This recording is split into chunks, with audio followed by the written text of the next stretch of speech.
how do you read the results? Yes, it's not a victory for the India alliance, but it's a victory. It's a defeat that seems like a victory, almost like a victory. Well, your time is limited. I can see that I'm competing with the Honorable Prime Minister, with whom I cannot compete for eyeballs. So I will not even try. Let me be very pointed. Number one, the takeaway of this election is that the cleverest person amongst all of us is the public.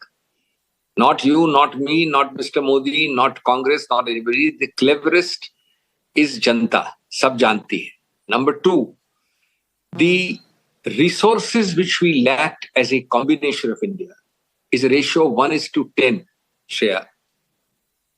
Take it electoral bonds, take the machinery of the government, take the agencies, take anything. With 1/100th the fraction, to have put up this show is incredible, something which is not realized, not stated, and underestimated. Number three, make no mistake about it. This was the election of Modi versus everybody in the India alliance. There was no NDA. Everything was in the name of Modi. It was a referendum of Modi, by Modi, for Modi. Well, if you prepare to have that referendum, of course you are brave. I applaud it. You must also be ready to take the result of that referendum. That referendum has given you, as Modi, 234, 235, 240, I don't know the exact figure. It is 35 less than a majority. Yes, as a pre-declared alliance, you may have a majority. But if you take away two Johnny-come-latelys, very recent joiners, the two ends, one of Andhra, one of Bihar, then what are you? Mr. Modi by himself is what then? Less that by 40 or something, 40, 45, you know where the referendum stands. So, in that sense, it's a takeaway is a rejection of the one person, one idea, one identity election. And just to end very quickly, a false narrative is going around again and again that they are double our seats. Please don't say that. You forget that we have got, say, about 100 or just under 100. But we fought only 282 seats. We didn't fight. We ceded almost just under half to our alliance partners. Whereas the BJP fought 432 seats. So this false narrative going around that we got 99 or 100 and they got 240 is a false narrative. And also, of course, it has several other takeaways. Okay. It has takeaways about the limits of divisiveness, the limits of religious divide, the limits of the politics of provocation, intimidation, identity politics on religious terms, on caste terms, all divisive. Aapka Mangal Sutra le lenge, aapka ye le lenge, aapka wo le lenge, etc., etc. And as I've always said, it should be, it was, and it is, and rightly we did it. It's an aggregation of state results. India is a federal country. It should be an aggregation of state results. So, I mean, there are so many takeaways. I'll give you only a quick list. We have enough time. Prime Minister Modi, if my estimates are correct, will only start speaking at 9 o'clock. So we have time to chat a little more. Can I ask you, Mr. Singhvi, then? But look, fact is, if you just look at the numbers on our screens, fact also is that the BJP is the single largest party in India right now with the numbers that we have. Right. To that extent, the mandate to rule is the BJP's. Now, I want to ask you, will the India Alliance make an attempt at government formation, or will they sit in the opposition? Because they have not got the mandate to rule.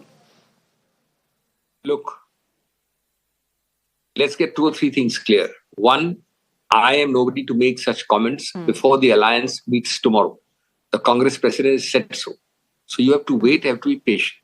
Whatever I say has nothing to do with what the alliance will decide tomorrow. They'll take a considered decision. That caveat you must put uppermost. Number two, yes, we may not have got the direct mandate, as you put it, but make no mistake about it. Mr. Modi has also not got the mandate. He has also not got the mandate.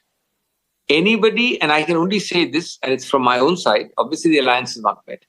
Anybody and everybody who shares the view that the idea of India, which we share, is correct, that the idea of India of the Constitution of India, which needs to be promoted, is our idea, is always free to support us.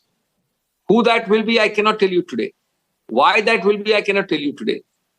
Whether it will be also, I cannot tell you today. But to suggest that you have a mandate to rule with 234, with the balance 40, 50, 60, about 40 of those 60, as I said, are very, very recent marriages. They are shaky marriages. Okay, Mr. Singhvi, then last question to you, and it's on Chandrababu Naidu. Look, he was supposed to do a press conference today. He, after all, is the king in Andhra Pradesh, the kingmaker in Delhi. He decided he doesn't want to speak to the press. Reporters waited for him for 8 hours. So that tells us a story. What also tells us a story is that he's taking a chartered flight out of Andhra Pradesh and coming to Delhi tomorrow. Is it for a quick chat with the India Alliance, or is it for a quick chat with Narendra Modi and the BJP? He's a good friend. I was with him, the main person who did the EVM issue in 2019. He's a very wise, seasoned politician. It is you to ask him, not me. And he's the best person to answer, but I don't think you're getting him on your camera. So don't make me a poor substitute. No. Okay. No, we are not getting him because he's very cleverly decided he doesn't want to answer some tough questions today. Maybe by tomorrow evening, but certainly not today. He'll take some time to finish eating his cake and the cherry on top and decide what he wants to do. Yeah, well, I mean, in a lighter vein, I'm sure he's not trying to have his cake and eat it too. I think, these are decisions taken by other persons. But I think your statement about him not issuing a press statement today is pregnant with meaning. Okay. We'll leave it there for the moment. Thank you, Mr. Singhvi, for your time here on Mirror Now.